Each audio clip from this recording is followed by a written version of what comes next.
Hello everyone, this is Vaishali. I really welcome all of you on my YouTube channel.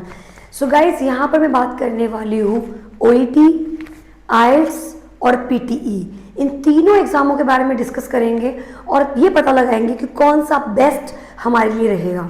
So guys let's start the video. First of all जो आपका OET test है या फिर आपका IELTS या फिर आपका PTE, ये तीनों ही नॉन नर्सिंग एग्जाम्स हैं. ये तीनों ही एक ही चीज़ को इंडिकेट करते हैं, that is your English proficiency test. So अगर आप OET देते हैं, that also will represent that yes you are capable of speaking English. If you will give IELTS, that also represent the same, and for PTE also represent the same. तो ये तीनों के तीनों test English proficiency test हैं, जो कि आपकी English में कमांड कैसी है, आप पढ़ सकते हैं कि नहीं पढ़ सकते, आगे जो हायर क्वालिफिकेशन आपने करना है वो आप कर सकते हैं कि नहीं इंग्लिश स्पीकिंग कंट्रीज में, ये एग्जाम्स वो डिसाइड करते हैं. और जॉब कर सकते हैं आप कि नहीं इंग्लिश स्पीकिंग कंट्रीज में, ये वो तीन एग्जाम डिसाइड करते हैं. सबसे पहले मैं बात करती हूँ OET की. तो गाइज ये जो OET का एग्जाम होता है, इस एग्जाम में same modules speaking English, listening, reading, writing, same modules रहते हैं, लेकिन ये एग्जाम आपके यूके में और न्यूजीलैंड में ही एप्लीकेबल है. That's it. So OET exam is basically applicable in your New Zealand and your UK. Number 2, दूसरे नंबर का जो हमारा एग्जाम है दैट इज IELTS. ये भी एक इंग्लिश प्रोफिशिएंसी टेस्ट होता है और सेम ये भी आपका जो एग्जाम है वो UK में, आपके न्यूजीलैंड में, ऑस्ट्रेलिया में, कनाडा में और अमेरिका में एप्लीकेबल है. तो ये जो टेस्ट है आपका IELTS का, ये काफी ज्यादा कंट्रीज में एप्लीकेबल है. अब बात करते हैं लास्ट टेस्ट की, that is PTE. So guys PTE particularly Australia जो है वो इसे एक्सेप्ट करता है. कनाडा में भी कुछ कुछ ऐसे कॉलेजेस हैं जिसमें PTE को एक्सेप्ट किया जाता है और बहुत सारे ऐसे ऐसे हॉस्पिटल्स भी होते हैं जहां पर PTE को स्कोर को मान लिया जाता है. सो OET 2 countries, New Zealand and UK.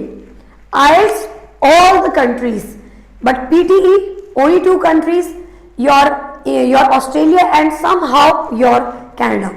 So guys, अगर आप लोग बात करते हैं, अगर हम टॉपिक किस पे डिस्कस करते हैं कि इनकी कितना पे करना पड़ता है, तो guys OET is very expensive. It will charge you around 25 to 35K only for coaching.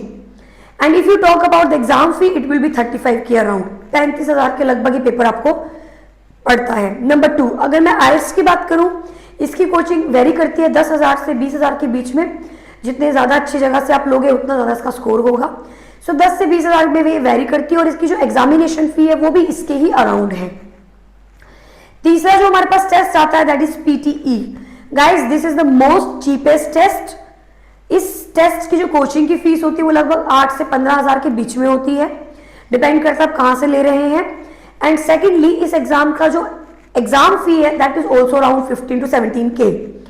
सो ये तीनों के तीनों एग्जाम सेम ही रिजल्ट देते हैं आपको. इंग्लिश के बारे में ही असेस कर रहे हैं आपका, लेकिन हर कंट्री अलग तरीके से लेती है. Now if you are planning for Australia, no need to go for OET.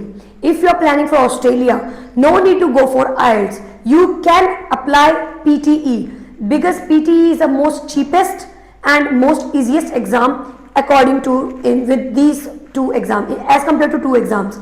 So PTE is most cheaper one and easy also. OET में आपको नर्सिंग का डाटा कुछ कुछ आता है because they will see how you communicating with the patient and all. IELTS full on English paper होता है, completely literature based होता है, और PTE भी लिटरेचर बेस्ड होता है, लेकिन उसमें कंप्यूटर बेस्ड टेस्ट होता है. there will be no one who gonna judge you. there will be no one in front of you, you have to speak. No, there will be nobody.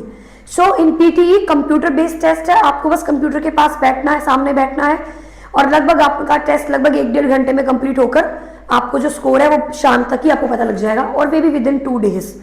So overall guys according to me, if you are planning for Australia, PT is the best option. But if you are planning for UK, obviously OET will be the good deal. For New Zealand OET obviously, because IELTS थोड़ा literature ज्यादा based होता है, तो उसके comparatively OET ज्यादा better option है. For America and Canada OET it's not that good. You have to go for IELTS or TOEFL.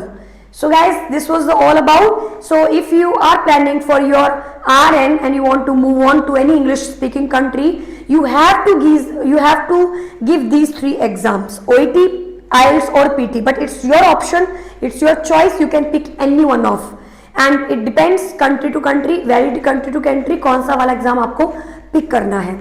So the end of the video is that you have 3 options. It's up to you. आप जो भी आपको सही लगता है option वो आप pick कर सकते हैं. So this was all about your OET, IELTS and PTE. Bye bye.